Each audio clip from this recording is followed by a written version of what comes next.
الحمد للہ وکفا وسلام علی عبادہ الذین اصطفیٰ۔ حدیث نبوی۔ قال رسول اللہ صلی اللہ علیہ وسلم ما قل وکفا خیر مما کثر والہا۔ جو مال کم ہو اور کفایت کرنے والا ہو وہ اس مال سے بہتر ہے جو زیادہ اور غافل رکھنے والا ہو۔ مال کی حرص کی مذمت۔ انسان کی طبیعت میں مال کی حرص ہے، اگر اس کو انسان قابو نہ کرے تو بڑھتی ہی جاتی ہے اور پھر انسان اسی دھن میں شب و روز ایک کر دیتا ہے۔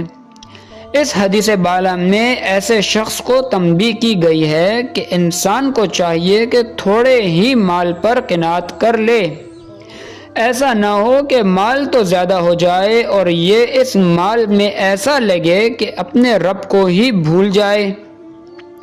امام غزالی رحمہ اللہ نے نقل کیا ہے کہ اللہ تعالیٰ انسان کو مخاطب کر کے فرماتے ہیں کہ اے انسان، تجھے ساری دنیا کی دولت بھی مل جائے تب بھی تجھے 2 وقت کی روٹی ہی میسر آتی ہے۔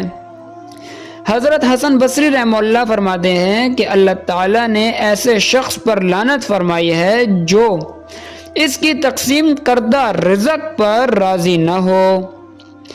پھر یہ آیت تلاوت فرمائی، بسم اللہ الرحمن الرحیم وَفِي السَّمَاءِ رِزْقُكُمْ وَمَا تُوعَدُونَ فَوَرَبِّ السَّمَاءِ وَالْأَرْضِ إِنَّهُ لَحَقٌّ۔ آسمان میں تمہارا رزق ہے اور جس چیز کا تم سے وعدہ کیا جاتا ہے، آسمان اور زمین کے رب کی قسم وہ حق ہے۔ بے شک جو شخص قناعت کو پال لیتا ہے کبھی اس پر دکھ کا سایہ نہیں پڑتا۔